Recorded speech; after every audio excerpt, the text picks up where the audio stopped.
So we're on our way to Helsha. I'm in Portmore and we're gonna go have some seafood. And we're gonna talk about something that makes sense, but let's go along. I'll probably be doing a voiceover so that I can eat my fish in peace. But I'll take you along as much as possible and then we can have some dialogue and some exchange. Take the second exit. Can you tell I don't know where I'm going? So the GPS is trying to help me. Turn left. It says turn left here. Let's try this.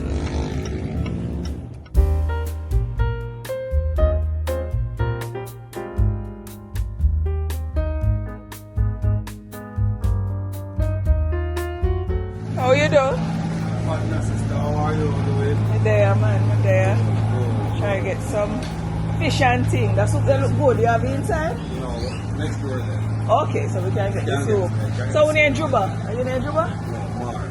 Oh, Mark. The lady just said if we can ask you Juba, but Juba not there today. Alright, so Mark, are you take care of it then? Yes, we will. We can have a seat right here. Alright, boss. Come on, I cannot dust it.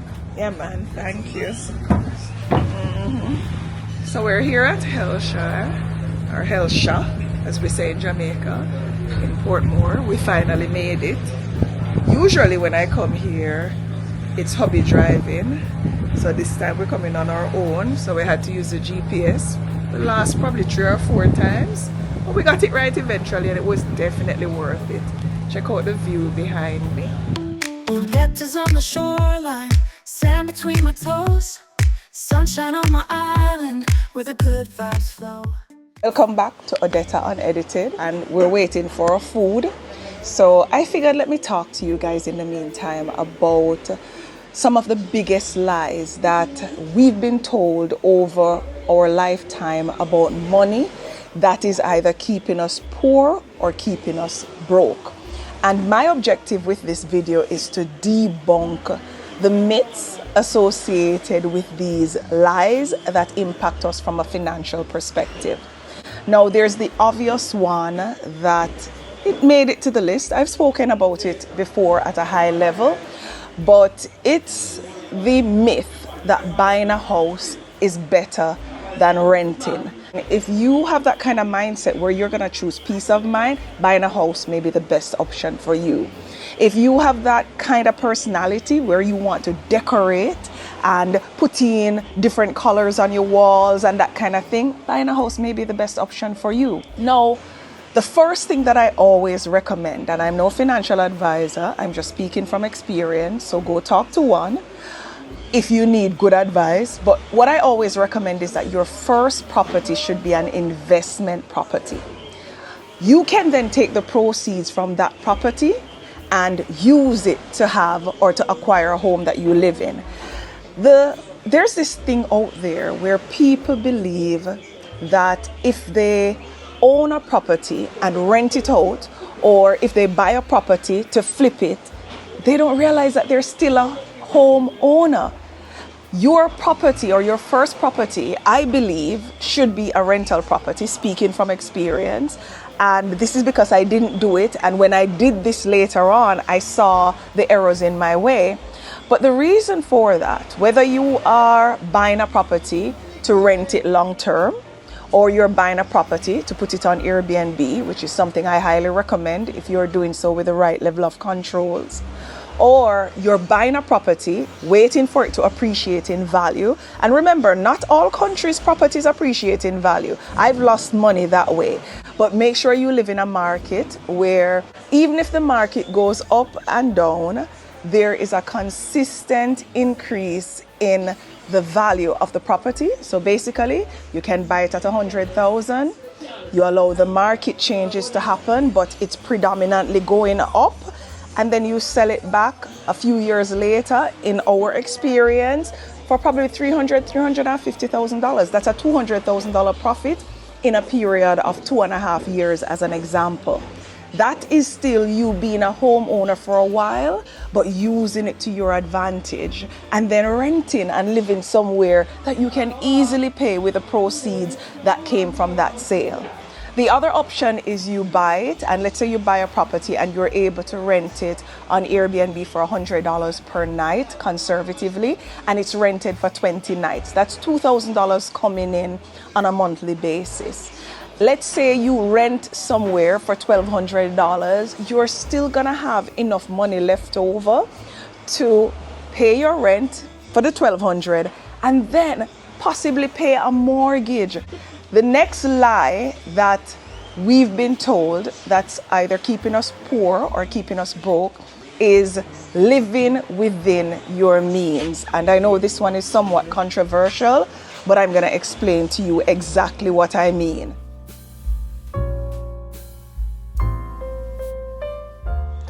Now, obviously, the food at Helsha that I showed you distracted me and I couldn't finish the video.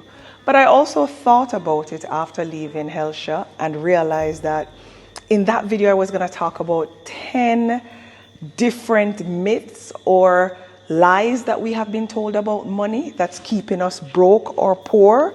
And it would have been too much for one video. So guess what I decided to do? I decided to break it down into probably 1 or 2 per video. So today we're going to talk about 2 lies that we have been told that's keeping us poor. And we're getting ready for Christmas, so I'm going to show you some of what we're doing and what the vision is so I can take you along with me. And I'll talk to you about, what I've been doing for the last 12 years for Christmas versus what we're doing this year. And I'm kind of excited but nervous because I have no idea what I'm doing. But anyway, the 2 lies or myths that I'm going to talk about today is 1, stop living within your means. And I know that this one is very different from what we have been told, which is live within our means, but it's practical and it's a tip that can help you, but you need to understand how it also limits you. And the second lie or myth about money that keeps us poor or broke that I'm going to talk about is the one that says if you start earning less, you must cut back. Again, sounds pretty practical, but I'm going to explain to you why those 2 things is likely going to keep you poor or keep you broke. And I know what poor and broke feels like because I've been there. And this is why I can tell you that those things psychologically, they work against you. So before I do that, let me kind of show you what we're doing here for Christmas and talk to you about that. So every year every 12 years, we do something different because as my husband always say, money fi spend, it no fi dash way. Which means that no matter how wealthy you are, no matter how rich you are, no matter how well you're doing financially, you should never waste money. Spend it, have a good time, enjoy yourself, but don't spend it recklessly or irresponsibly. That's kind of what it means. So because of that, as far back as I can remember, I don't change my tree or decor for Christmas every year. I love Christmas. It's my favorite time of year. But we still do it on a budget. And for the last 10 years, we have been using this white tree here. Actually, I think it's 12 years that I'm showing you here with different decor. And these are all decorations I've had for many years, but some years I use the red, some years I use the blue, some years I use something different. I just used to mix it up. It's been between 10 and 12 years, I can't remember exactly, and it's time to do something new. Now, I've been dreaming about this winter wonderland Christmas for some time now. So let me give you a little synopsis of what's happening here, and I'll take you along. So as I'm doing these videos, I will share what the progress is, what it's looking like, but we have some accessories here. Some of them are still in bags. Some of these I've been buying for the last 2 years, 3 years. A few of them are new, but it's all a culmination of ideas. Now, the whole thing about a winter wonderland is that it has all the elements of winter. So it has the bear, obviously, the snowman. It has the other fancier snowmen. And those you'll see, we have had those for some time now. They were up last year. A lot of what you're seeing here isn't new, but Anyway, we can reuse them. This is the deer, the grand deer, and the baby deers that go with it, the penguin and so on. But the whole idea is to have 2 pencil flocked or flocked, however it's pronounced, Christmas trees. Basically the ones that look like it's snowing at the entrance, coming into like the foyer area at this house. And then you have a cluster of trees. That's some lanyards over there. These are all different things. I have crates over there of decorations from many years coming back all the way there. We're gonna reuse everything. Man, if you spend it enough in that way, how much time am I gonna say? So this is the big grand tree, which will be raised to capture kind of a 2-floor effect. And then the smaller trees will form it's like a foliage or a forest or a cluster, whatever the term is, of trees around it. And you notice they're at different sizes, and then the different reindeers and all the different accessories over there. We have some old dancing girls that I've had for probably 10 years. I'm gonna spray parts of them in gold and then reuse them. These are just more trees back here. And of course we have an angel over there, but I was also able to get some black angels that I'm gonna use to complement that one. So this is a general idea of what we have to do. So we are gonna try to lay out the trees over the next few days, or I should say the next day, and then start the decorating in between all the other things I have to do. The good thing is I have help. So I'll take you along, and for different days for decor, I'll talk about different topics. So back to the reason for this video now, which is why is living within your means something I don't recommend? I want you to think about let's say you're earning, get a practical number that most people can relate to. I know most of you watching live in the US. So let's say you're making $3,000 per month as an example. And when you consider your bills and your expenses, that $3,000 is just enough to cover everything that you have, including your food, your electricity, all your utilities, every expense that you have, and you're living okay. My goodness, why am I sweating? Guys, listen, it's pretty cool outside, you know. So you know this is pre-menopause or perimenopause, whatever it is, but let me get some paper towel here to dry it off. Anyway, as I was saying, in terms of living within your means, let's say you're making $3,000 and it covers all your expenses. You don't really have much for savings from that $3,000, but you're living okay. That's living within your means.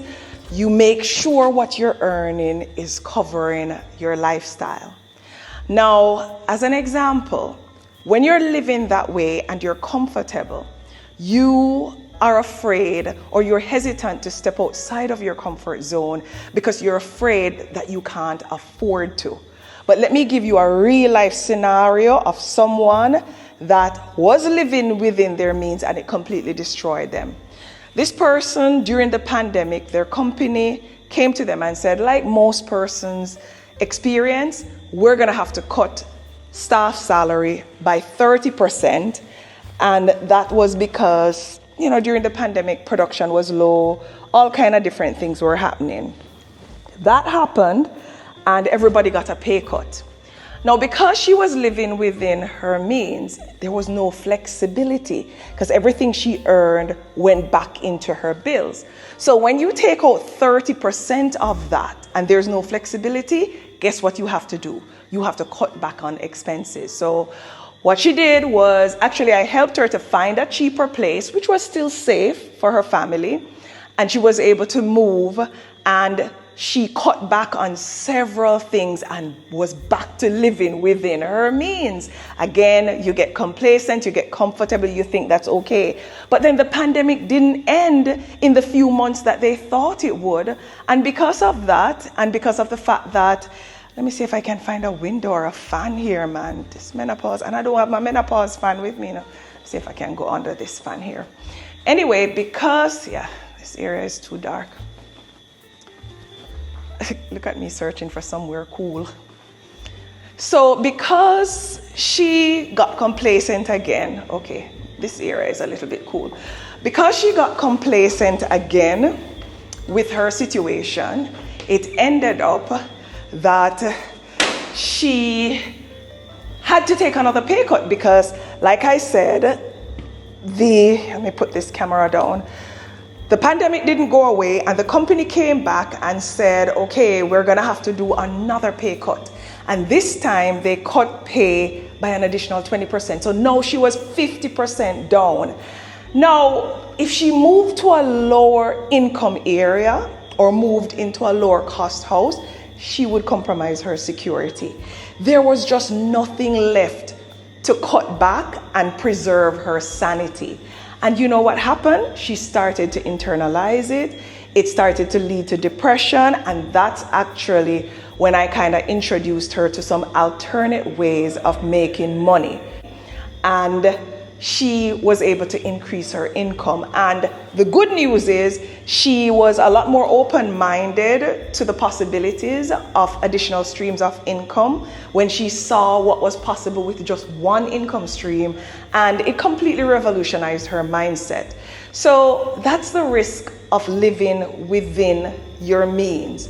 You get complacent, you allow it to be your normal situation, and you don't seek to aspire or step out of your comfort zone until you absolutely have to. And usually at that time, it's too late. Here's what I encourage you to do instead. Everybody needs to maintain an active budget. And I'm not talking about a budget where you write down your income and your expenses and you put it one side. No, you need to go back into that budget either every month or every week or every 2 weeks whenever you get paid, and you need to update your expenses. And what you need to do, you need to create 2 lines that's mandatory in your budget. One is what you're contributing to your emergency fund, because everybody needs to have anywhere from 6 months to a year of pay in the event something catastrophic happens. You're able to see to it without having to run to relatives and borrow money. You don't have to build an emergency fund in a short time. You can put $100 here per month, $200 there per month, and make sure you put it somewhere that you don't have online banking access to. The second line item that you need to add into that budget is in the income line, and it's gonna be called side income, side hustle, extra income, brata income, whatever you wanna call it. And this is where you actively identify new ways to earn money. Step outside of your comfort zone, do it part-time on the side. And I talk about a lot of that on my other channel. Not everything over there is for everyone, however. So you have to sift through what's there and decide what's best for you and then give it 100%. But that's when you introduce another line of income, and this is your backup. If something else doesn't go the way it's supposed to or the way you plan, you have this as an option to offset what is happening to you so that you don't end up in a situation like the person I was describing ended up in. Now, while I'm not going to encourage you to live within your means, I'm going to tell you that you should spend less than you earn. It's not the same thing. A lot of people live within their means and limit their potential. When you spend less than you earn, you're making a conscious decision to spend less and then take the excess and invest it. No savings. Yes, you can put it in a bank until it accumulates to a certain amount, and then you invest it in something. And that is another key line item that needs to be in your budget. The thing is, cutting back expenses and living within our means, it's common ways that we address a situation when life gets difficult, but it's not sustainable because there's a limit to how much you can cut back, as you heard in that example. But you know where there's no limit? In how much you can earn.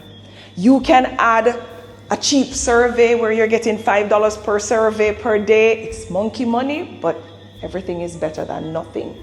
You can add a little side job where you're going online and doing something that pays you a decent income. You can do a faceless YouTube channel. It takes time, but you can build it up and make a few extra dollars. There's so many things that you can do to create extra income.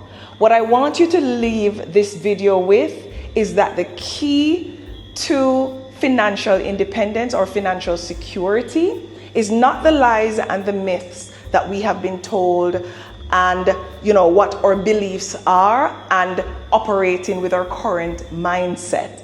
It's stepping out of your comfort zone, identifying additional streams of income. Stop trying to be comfortable, especially when you're not financially secure. And instead of cutting back, find ways to boost your income. Take care and see you next time.